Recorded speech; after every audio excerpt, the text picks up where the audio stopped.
दोस्तों, मैं फराज मलिक कुछ खबरों के साथ एक बार फिर आपके सामने हाजिर हूं।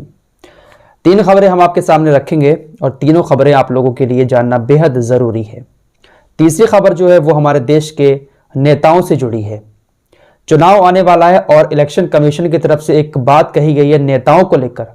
अगर वाकई में इलेक्शन कमीशन ने इस बात को पूरा कर दिया और इस नियम को लागू कर दिया तो बहुत सारे नेताओं की खटिया खड़ी होने वाली है। तीसरी खबर जरूर सुनकर जाना, लेकिन पहले बात करेंगे हम झारखंड की। झारखंड की हेमंत सोरेन सरकार ने सदन में एक बिल पारित किया और इसको पूरी तरीके से मंजूरी मिल भी गई है और एक नया कानून झारखंड के अंदर बनने जा रहा है मॉब लिंचिंग के खिलाफ। अगर झारखंड के अंदर कोई शख्स किसी की मॉब लिंचिंग करता है, भीड़ भाड़ किसी की मॉब लिंचिंग कर देती है, तो उसको उम्र कैद की सजा दी जाएगी और इसके अलावा 25 लाख रुपए का जुर्माना भी रखा गया है। अब इस बिल के बारे में आप लोगों को थोड़ा सा और बता दूं। इस बिल में लिखा गया है कि अगर 2 या 2 से ज्यादा लोग इकट्ठा होकर किसी शख्स को उसके धर्म के आधार पर, उसके रंग के आधार पर, या फिर उसकी भाषा के आधार पर, या फिर उसकी जाति के आधार पर इस तरीके से उसकी लिंचिंग करते हैं कि उसकी मौत हो जाती है, तो इन सारी घटनाओं को मॉब लिंचिंग की कैटेगरी में रखा जाएगा। 2 या 2 से ज्यादा लोगों को यहां पर मॉब शब्द से जोड़ा गया है। तो अगर अब झारखंड के अंदर कोई मॉब लिंचिंग होती है तो इसकी सख्त सजा मिलेगी। अब इसको लेकर बीजेपी की तरफ से कहा गया है कि यह काला कानून है।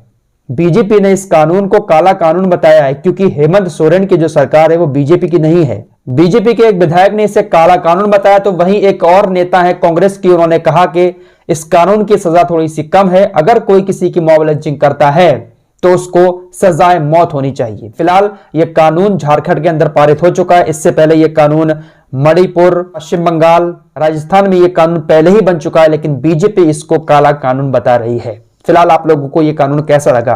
क्या इस कानून की पूरे देश में जरूरत है और इस कानून से क्या मॉब लिंचिंग रुकेगी? कमेंट बॉक्स में जरूर बताएं। अब चलते हैं 21 साल की उम्र को लेकर। लड़कियों की शादी की 21 साल की उम्र को लेकर इस वक्त काफी चर्चाएं हैं। इसके बारे में मैं आप लोगों को पहले ही बता चुका हूं और मैंने आपसे एक बात कही थी कि समाजवादी पार्टी के जो मुस्लिम नेता बेतुके बयान दे रहे हैं इस कानून को लेकर, यह बिल्कुल बेवकूफी है इन लोगों की।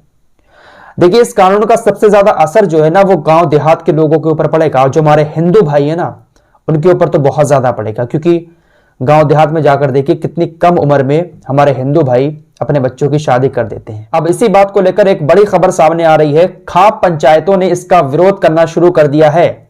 हरियाणा के अंदर जितने भी खाप पंचायतें हैं, रोहतक से यह खबर है, खाप पंचायतों ने इसका पूरी तरीके से विरोध किया है और अब 23 तारीख को एक बड़ी महापंचायत होने वाली है खाप पंचायतों की, जिसमें यह डिसाइड किया जाएगा कि यह कानून सही है या फिर गलत है।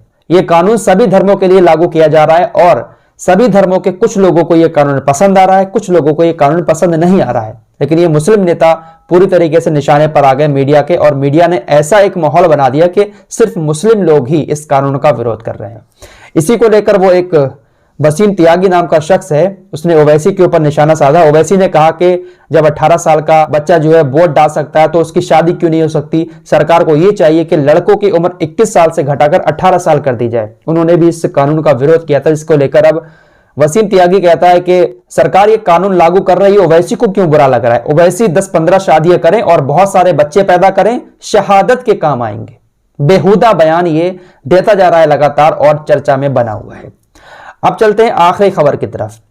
5 राज्यों में चुनाव आने वाला है और ऐसे में अब चुनाव आयोग की तरफ से मुख्य चुनाव आयुक्त तो सुशील चंद्रा ने बताया कि मतदाताओं को उम्मीदवार के बारे में सारी जानकारी मिलनी चाहिए।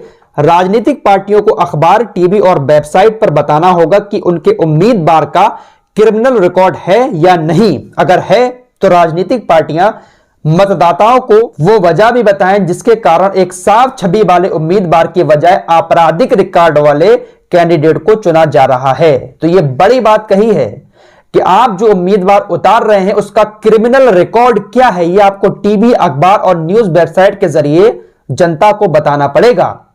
और अगर वो क्रिमिनल है उसके बावजूद भी आप उसको टिकट दे रहे हैं तो उसकी खूबी बताओ कि आखिर इस नेता के अंदर क्या खूबी है कि आप साफ सुथरे उम्मीदवार को टिकट नहीं दे रहे हैं बल्कि एक क्रिमिनल को टिकट दे रहे हैं।